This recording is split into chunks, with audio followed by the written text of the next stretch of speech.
Itali ni pernah digemparkan dengan kes yang dipanggil sebagai Baby Squillo. Baby Squillo ni, dia merupakan prostitut bawah umur. Dekat dalam Baby Squillo ni pula, dia menjadi lebih besar sebab sebenarnya orang yang terlibat dekat dalam kes Baby Squillo ni adalah bawah umur, iaitu yang berumur 14 tahun dan 16 tahun. Dua gadis ni, dia tidak pernah di-reveal nama sebab diorang ni merupakan underage tau. Kita memang tak boleh nak reveal kesalahan diorang apa semua kan. Jadi untuk diberitakan kepada media, diorang letak dua nama, iaitu Angela dengan Agnes. Yang menyebabkan kes ni boleh terbongkar satu persatu, iaitu apabila Angela dengan Agnes ni tiba-tiba macam mula pakai handbag designers, tiba-tiba macam bawa balik benda-benda yang terlampau mahal lah. Yang orang kata macam tak tercapai di akal lah untuk budak sekolah beli benda ni. Diorang ni berasal daripada kawasan yang sangat kaya tau. Dia berasal daripada kawasan yang orang kata elit lah. Dan dia bersekolah pun dekat sekolah anak-anak orang kaya tu. Dia bukan sebab kesempitan hidup, tapi basically diorang buat benda ni sebab diorang nak kesenangan hidup. Dan kemudian pula, rupa-rupanya memang ada ibu bapa juga yang terlibat. Dekat dalam kes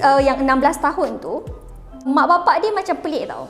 Kenapa anak aku tiba-tiba bawa balik benda-benda mahal ni? Jadi dia pun tanya of course lah tak mengaku kan. Jadi macam benda tu macam membawa kepada keingintahuan lah. Orang kata macam nak tahulah kenapa ni kan. Lepas tu yang lagi seorang ni pula yang berumur 14 tahun ni, rupa-rupanya memang mak dia ni macam galak kan. Lepas tu sampaikan budak umur 14 tahun ni macam, mak boleh tak nak stop kejap sebab nak fokus pelajaran. Tapi rupa-rupanya mak dia macam tak boleh, kau kena kerja juga. Ini penting ni semua benda. Jadi dua orang ni backstory diorang sangat berbeza macam tu. Di Itali, prostitut ni legal. Maksudnya mereka ni memang dibenarkan lah prostitut, tapi bukan underage. Jadi kalau kau atas umur 18, dia tak ada masalah lah sebab dia legal. Tapi bila bawah umur 18, dia jadi satu masalah. Adalah beberapa figura, beberapa orang yang famous tau yang terlibat dekat dalam Baby Squillo ni. Yang pertama adalah police officer. Police officer yang bernama Mauro Floriani. Dia ni merupakan suami kepada seorang politician, Senator Alessandra Mussolini. Dia ni merupakan satu ahli politik yang memang menegakkan human right tau. Macam dekat dalam parlimen tu duk bercakap pasal children punya human right, women's punya rights. Jadi kau bayangkanlah tiba-tiba aku bercakap beria kat parlimen, suami aku buat kerja lain pula dekat luar kan. Lepas tu terlibat dengan